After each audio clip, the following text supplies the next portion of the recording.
Bruno Retailleau, bonjour. Bonjour. Bienvenue au Buzz Média Orange Le Figaro. Merci. Alors vous êtes sénateur de Vendée, mais vous êtes aussi président de la commission pour le dividende numérique.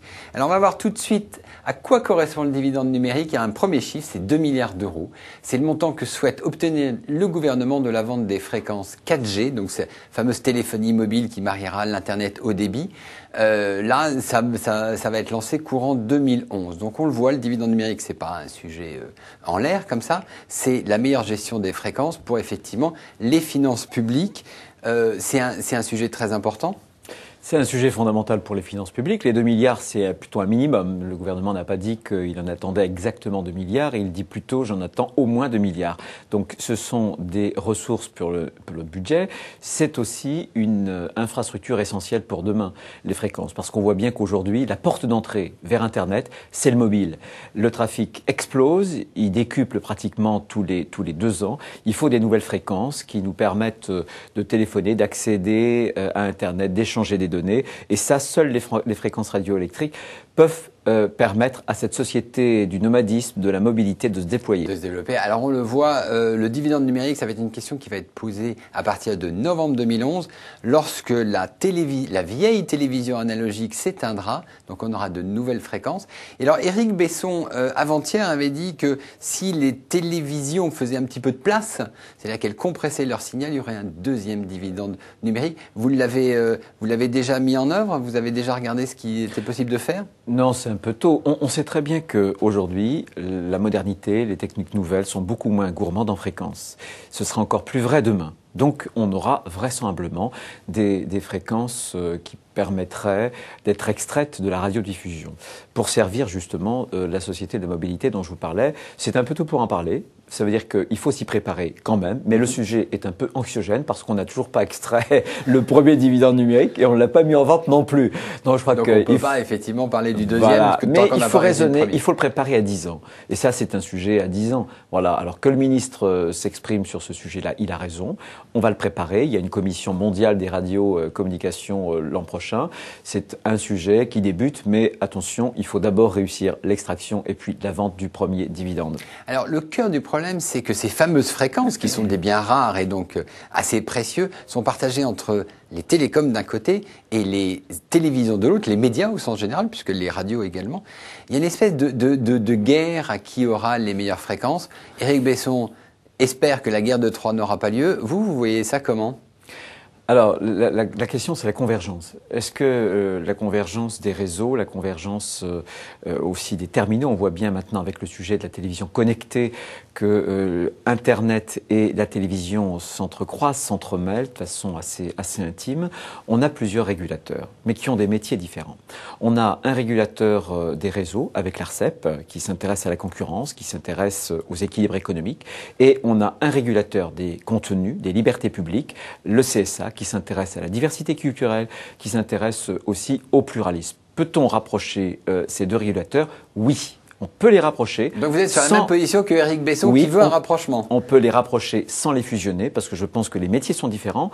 En revanche, il y a une convergence sur les fréquences, avec notamment l'Agence des fréquences, l'Agence nationale, qui gère aussi le spectre. Je pense qu'on doit pouvoir optimiser la gestion de ce domaine public, que sont les fréquences, le spectre radioélectrique, en rapprochant le CSA, notamment sa division qui s'occupe des fréquences, celle, bien entendu, de l'ANFR et de l'ARCEP. Vous voulez, un seul régulateur pour les fréquences, et après le CSA garderait ses prérogatives sur le pluralisme et la liberté d'expression, et l'ARCEP ses prérogatives sur le modèle économique des télécoms. C'est ce schéma que vous voulez faire. Je pense que c'est en tout cas une première étape qui me paraît importante.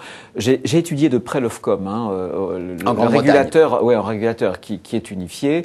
Et qui fait à la fois pour absolument les prérogatives du CSA et de l'ARCEP en Grande-Bretagne. Et plus encore, parce qu'ils ont fusionné 5 organismes, presque aussi la partie autorité de la concurrence, qui s'occupe de la concurrence dans ces domaines-là. Donc il a fallu 2 lois, il a fallu 8 ans.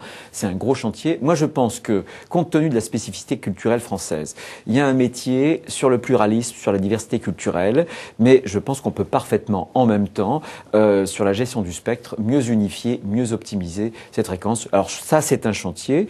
Il aboutira quand ce chantier? Parce que la fusion de l'ARCEP et du CSA, on en parle depuis à peu près 5 ans maintenant. C'est pour ça que je crois que plutôt que de raisonner par une fusion qui ne se fera pas avant, à mon avis, quelques années, je pense qu'il peut y avoir des rapprochements et je pense que très sincèrement, sur le sujet du spectre, on peut avancer assez vite et ça permettrait à chacun d'approfondir son cœur du métier et en même temps à l'État de gérer et d'optimiser la gestion du spectre, qui est un domaine public et qui appartient à tous les Français d'ailleurs. Alors, autre grand dossier que vous avez en charge, c'est ce qu'on appelle la neutralité du net, qui était un dossier qui était soutenu par Nathalie Kosciusko-Morizet, qui avant de changer de fonction avait remis un rapport et avait demandé aux parlementaires de s'emparer du sujet pour faire une proposition de loi. Où est-ce qu'on en est ?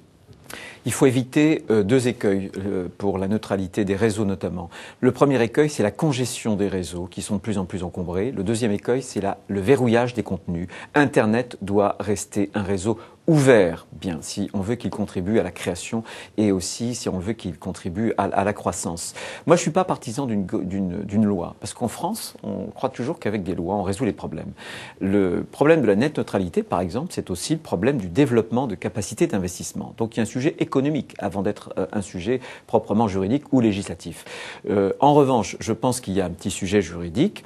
Moi, je proposerais que dans le cadre de la transcription du paquet télécom, on puisse... Alors, aujourd'hui à l'Assemblée nationale et dans quelques semaines au Sénat, mais je pense qu'on peut régler avec 3 lignes, par le biais d'un amendement sur ce texte-là, on peut régler 95% des problèmes juridiques sur la neutralité du net. En disant quoi dans ces 3 lignes? En disant que, en réaffirmant le principe de non-discrimination, notamment dans le code des postes et des communications électroniques. Et je pense qu'avec ces 3 phrases-là, on règle énormément du problème, en tout cas juridique. Je crois que Internet a besoin d'un cadre juridique souple et non pas verrouillé pour pouvoir, là encore, s'épanouir parce que la loi est toujours en retard, au moins d'un train sur la technologie. Donc je crois qu'il faut, la question de la net neutralité, c'est avoir un équilibre économique pour que les réseaux puissent continuer à se déployer, pour que les investisseurs puissent investir et en même temps avoir quelques règles juridiques qui soient souples et évolutives. Très légères.